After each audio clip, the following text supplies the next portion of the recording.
SCSDOவின் பிரதான செய்திகள். முதலில் தலைப்புச் செய்திகள். ஜனாதிபதி தேர்தலில் ரணில் யோசனை நிறைவேற்றம். இலங்கைக்கு விரைவில் விஜயம் செய்ய உள்ள சர்வதேச நாணய நிதியத்தின் தூதுக்குழு. 22 திருத்தம் குறித்து அமைச்சர் சுசில். மருமகனின் தாக்குதலில் மாமனார் பலி. கிளப் வசந்த கொலை, கைதான ஜுவதிக்கு நேர்ந்த கத்தி. ஜனாதிபதி தேர்தலிலிருந்து விலகிய ஜோ பைடன்.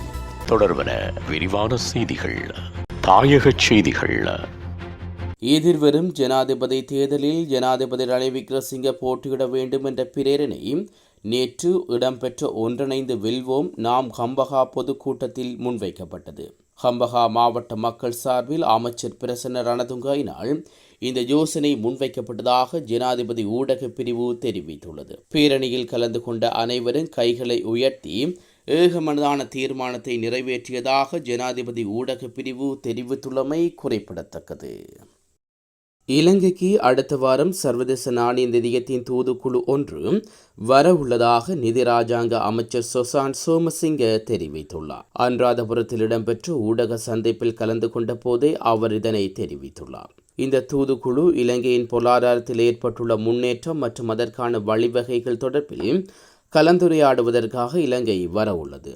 எவ்வாறாயினும் சர்வதேச நாணய நிதியத்தின் தூதுக்குழு நீடிக்கப்பட்ட நிதி வசதி திட்டம் தொடர்பில் மதிப்பாய்வை மேற்கொள்ளாது என நிதி ராஜாங்க அமைச்சர் சொசான் சோமசிங்க குறிப்பிட்டுள்ளார். எதிர்வரும் பாராளுமன்ற அமர்வில் நிகழ்ச்சி நிரலில் 22வது அரசியலமைப்பு திருத்த பிரேரணை உள்ளடக்கப்படவில்லை என அவைத் தலைவரும் அமைச்சருமான சுசில் பிரேமஜனந்த தெரிவித்துள்ளார். 22வது அரசியலமைப்பு திருத்த பிரேரணை ஜனாதிபதி தேர்தலுக்கு பாதிப்பை ஏற்படுத்தாது எனவும் அவைத்தலைவர் சுட்டிக்காட்டியுள்ளார். 22வது அரசியலமைப்பு திருத்தம் தற்போது வராது என நினைக்கின்றேன்.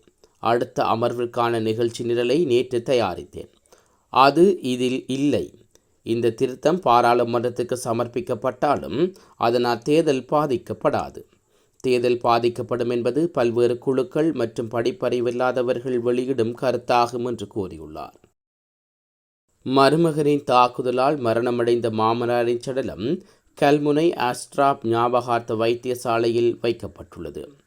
அம்பாறை மாவட்டம் சாய்ந்தமருது போலீஸ் பிரிவுக்குட்பட்ட ஒளிவேடியன் கிராமத்தில் பிரிவு 9 இச்சம்பவம் இடம்பெற்றதுடன் 32 வயதுடைய சந்தேக நபர் தலைமறைவாகியுள்ளார். திருமணமான தனது மகளை விவாகரத்து செய்ய தயாரான மருமகனுடன் ஏற்பட்ட முரண்பாடே கொலையில் முடிவடைந்துள்ளதாக ஆரம்பகட்ட விசாரணைகளிலிருந்து தெரிய வந்துள்ளது.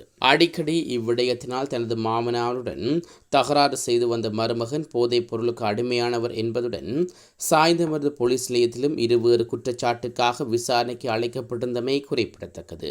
சம்பவம் இடம்பெற்ற இடத்தில் கல்முனை உதவி போலீஸ் அஸ்தியஸ்தகர் THSDML புத்திக வருகை தந்து விசாரணைகளை மேற்கொண்டதுடன் அம்பாறையில் இருந்து வரவழைக்கப்பட்ட தடயவியல் போலீசாரும் சம்பவ இடத்திற்கு வருகை தந்து விசாரணைகளை முன்னெடுத்துள்ளனர்.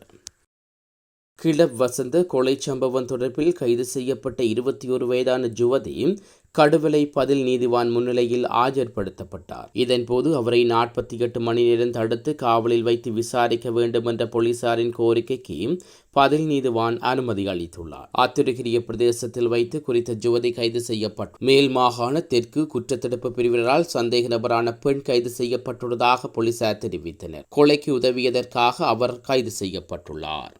உலகச் செய்திகள். எதிர்வரும் ஜனாதிபதி தேர்தலில் போட்டியிடப் போவதில்லை என அமெரிக்க ஜனாதிபதி ஜோ பைடன் தெரிவித்துள்ளார். கட்சி மற்றும் நாட்டின் நலனை கருத்தில் கொண்டு தான் இந்த முடிவை எடுத்துள்ளதாக ஜோ பைடன் குறிப்பிட்டுள்ளார். அமெரிக்க ஜனாதிபதி தனது சமூக வலைத்தளம் மூலம் தனது முடிவை தெரிவித்துள்ளார். அமெரிக்க தேர்தல் எதிர்வரும் நவம்பர் மாதம் நடைபெறவுள்ளமை குறிப்பிடத்தக்கது. மீண்டும் தலைப்புச் செய்திகள். ஜனாதிபதி தேர்தலில் ரணில் யோசனை நிறைவேற்றம். இலங்கைக்கு விரைவில் விஜயம் செய்ய உள்ள சர்வதேச நாணய நிதியத்தின் தூதுக்குழு. 22 திருத்தம் குறித்து அமைச்சர் சுசில். மருமகனின் தாக்குதலில் மாமனார் பலி. கிளப் வசந்த கொலை, கைதான ஜுவதிக்கு நேர்ந்த கத்தி. ஜனாதிபதி தேர்தலிலிருந்து விலகிய ஜோ பைடன்.